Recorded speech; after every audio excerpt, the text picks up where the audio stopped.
Hello, everyone. Welcome back. It's Space Engineers Plus Me, episode 96. I'm Enigmius, and today we're looking at our articulated leg. Progress, lots of progress, very time-consuming progress, but progress nonetheless. We're actually sitting in the control seat under our new test bed. We're going to hop out of there so that we can get up to the top and take a closer look at some of these things that are going on.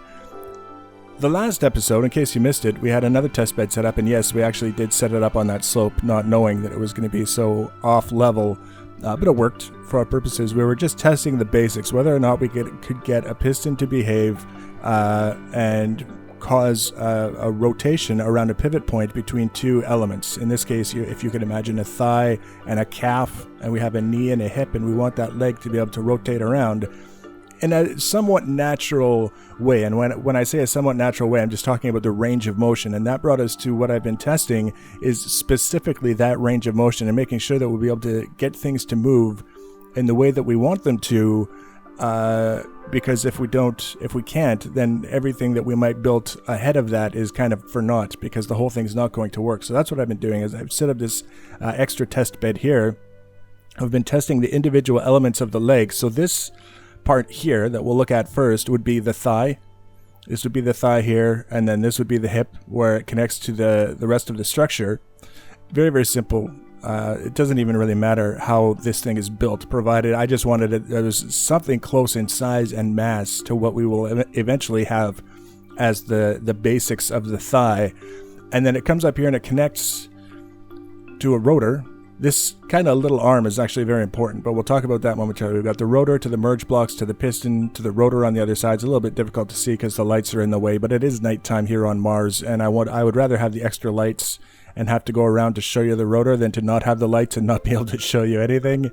So that's what I've done the lighting for, is to account for the nighttime. But you see that connection from rotor to piston to rotor, and then the rotors allow the piston to kind of basically move back and forth as it's extending and retracting, and then that causes the rotation around this pivot here. This part here, and the way it's set up, and particularly the location that the rotors attach to the structures, the upper part of the thigh and the structure itself in this case, determines the range of motion alongside how far the piston extends. So you can see it's partially extended here, and it's not really seeming to do much, and that's because if it's fully retracted, it's not in its natural state, which is up and down here. So the easiest way to demonstrate this a little bit further is to hop in the control seat and show you what it looks like. And I should point out, just for the sake of clarity, that if we were to have this set up as a leg in a working environment, that would be the forward direction. So it would be the leg would be swinging kind of forward like this, and then back, and then forward, and forward would be that way. Just so we're clear. We'll come down here. We'll hop in the control seat, and then all we have to do is carefully extend and retract. So let's do the retract first. So this is what it looks like when it's fully retracted. Now, if you're talking about the forward direction being towards the right of the setup we're looking at, it might not necessarily look like it makes sense. It doesn't maybe necessarily look like it's much forward motion, but that's actually because we're going to be using kind of the dog leg, the inverse sort of pivoting thing, because I think it might be a little bit easier to control and manage the actual walking with multiple different legs if we do it that way, as opposed to doing it more the human, where the knee bends backwards, sort of the calf bends backwards from the knee. So that's why we've got it set up. It doesn't go very far that way, but if we reverse, and very carefully, because this is needing a little bit of tuning, you can see it goes back much farther, and that's kind of important that we were able to do that. You'll see also, if you look at the head of the piston, it's very, very close to the thigh, the top of the thigh, and also the merge block itself. If we were to fully extend this just by as small an amount as we can, if you look at the extensions on the piston itself, we can only go maybe half a block more before this is fully extended, but that half a block is enough to cause a collision and cause all kinds of things to break off this segment. So that's why we're not doing it. And if we were setting this up in a permanent kind of environment that we were planning on putting into service, we would put a limiter on the maximum extension length of the piston so that it can't overextend and cause damage. But for now, it was mostly enough. Oh, see, just like that. It was mostly enough to just break it right after I explained how we're not going to break it. But you got the idea, right? You even got that little extra bit there to remind you. It's still, we've got some minor fine-tuning left to do. So that was the thigh. This is the knee. Same concept. We've got, this would be the knee joint right here. And then we've got a specially elongated section here that was part of the fiddling that we did to get this thing tuned. And then we've got the rotor, the piston, and the rotor that's responsible for pulling this around. The upper rotor would be attached to the thigh, that part there. And the lower part, obviously, is attached to the calf itself. And then again, we set ourselves up with all the necessary things that we need to do in the control panel of the control seat so that we can actuate this guy as well. So that's fully extended, and for some people that might be cause for tremendous concern, but actually in this case it's not necessarily a bad thing. I should point out, as always, just for the sake of clarity, that in this case forward would be to the left.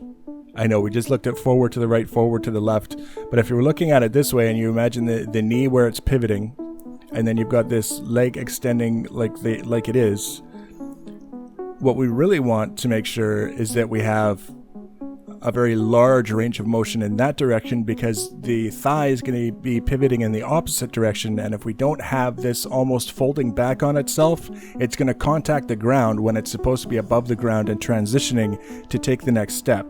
So this is another example of things that took a lot of finicky tuning and kind of thought and wondering what the hell I was supposed to be setting it up to do, because you've got all these different ranges of motion.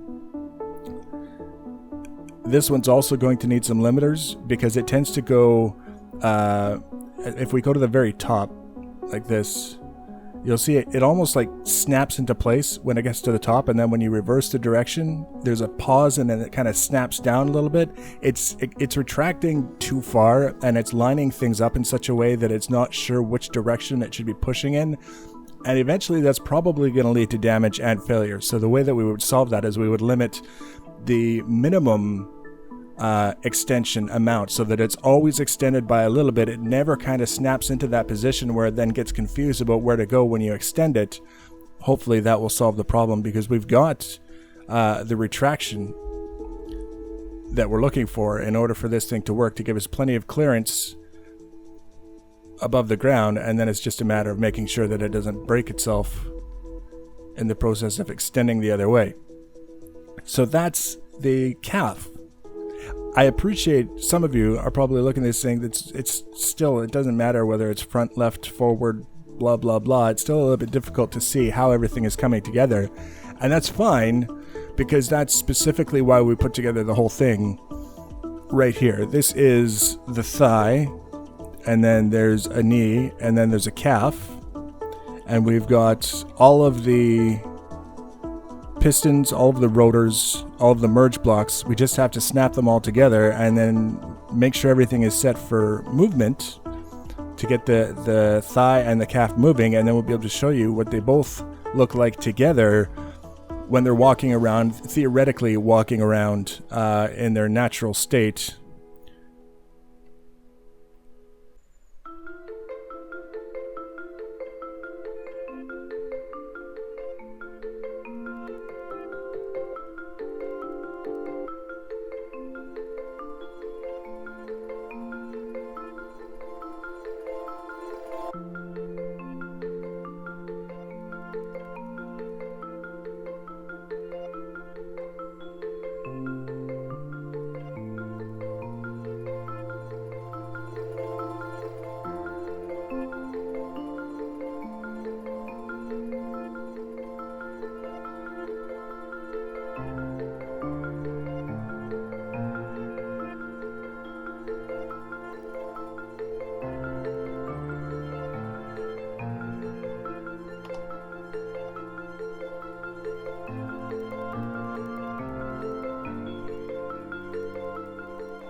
So now that it's all together, you can see there's a little bit involved in the process. You can see the calf is already partially lifted.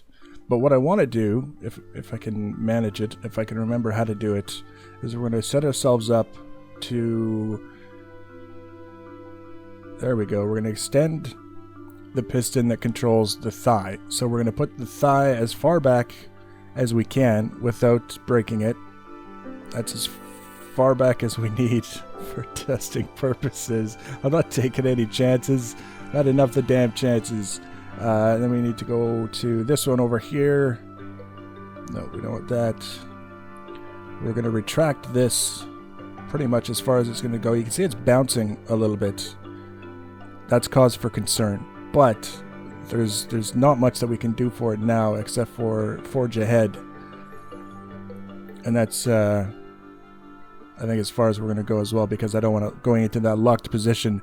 So now you can see this would be, again, if forward was to the right, this would be the leg retracted. You know, if the dog is running, he's just finished a step or a stride, whatever you want to call it, and now his leg is retracted, and now he's going to bring it forward above the ground, get it into position to take the next stride, and it might look something like...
So that would be the leg fully extended forward, and then it's getting ready to take the next stride that would allow it to move forward, touching the ground, doing all those good things that happen when something is running, which would look something like this.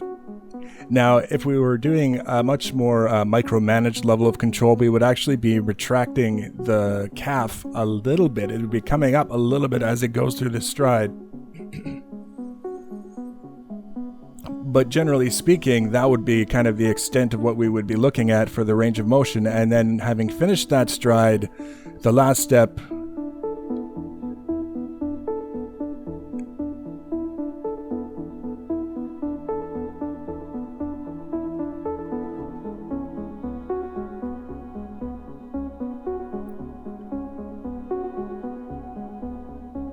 would be to retract the leg, the calf, bring it up, and then we're coming above the ground again, getting ready to reset and move forward for the next stride. I wish I could show you something a little more smooth, that would be more illustrative of exactly how I want this thing to move. But that won't be happening until the next episode, because the next episode is going to be the beginning of the script that's going to be running this whole thing, so that it does have a more natural range of motion, and we don't have to worry about... I mean, if you can imagine right now, I'm manipulating 2 pistons alternately to control the thigh and the calf, and now we need, say, 4 or more legs in order to make this thing a walking vessel of some kind.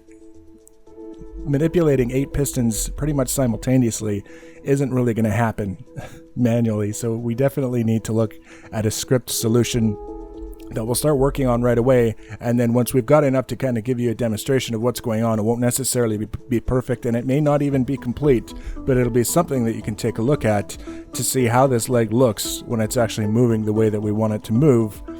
And then eventually we'll work our way towards having it attached to a vehicle of some kind. And if it walks, whether it's practical or not, I don't necessarily care. We'll have considered this one a success. So if you want to be notified when I add the next video, the easiest way to do that is to subscribe to my channel or follow me on social media. Links for social media are always in the information section below the video.